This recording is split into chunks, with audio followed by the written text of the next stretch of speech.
Hello friends, मीनाज किचनमध्ये तुमचं खूप खूप स्वागत आहे.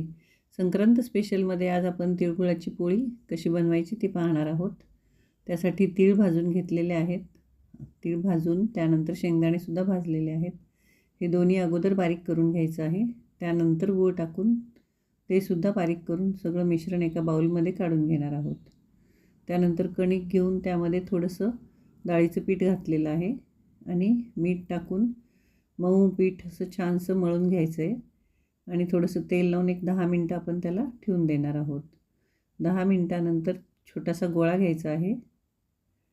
उंडा घेऊन त्याचा असा पारी करून घेऊया आणि पारी झाल्यानंतर आपण जे मिश्रण केलेलं आहे ते भरपूर मिश्रण त्यामध्ये भरून घ्यायचं आहे. मिश्रण छान झाल्यानंतर पोळी फुटत नाही, अगदी व्यवस्थित होते. तुम्ही अगोदर तीळ आणि शेंगदाणे बारीक करून मग गूळ टाकायचा, म्हणजे व्यवस्थित मिश्रण बारीक होतं. तर असा हा उंडा तयार झाला आहे. आता पीठ लावून अगदी अलगद हाताने आपण ह्याला लाटून घेणार आहोत, म्हणजे मिश्रण सगळीकडे पसरतं व्यवस्थित छानसं. अशी ही तिळाची पोळी झालेली आहे.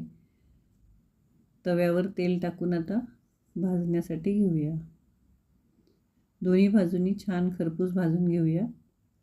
तर अशाच छान छान आणि वेगवेगळ्या सणांच्या रेसिपी पाहण्यासाठी तुम्ही माझ्या चॅनलला सबस्क्राईब, लाईक आणि शेअर करा. दोन्ही बाजूंनी छान तेल टाकून घ्यायचं आहे. खूप छान फुगली आहे, म्हणजे सारण आतमध्ये व्यवस्थित पसरलं आहे.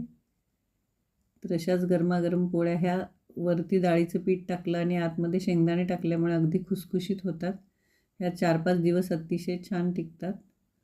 लोण्याच्या गोळ्यासोबत किंवा घट्ट तुपासोबत ही आपण सर्व करणार आहोत. संक्रांतीच्या शुभेच्छा.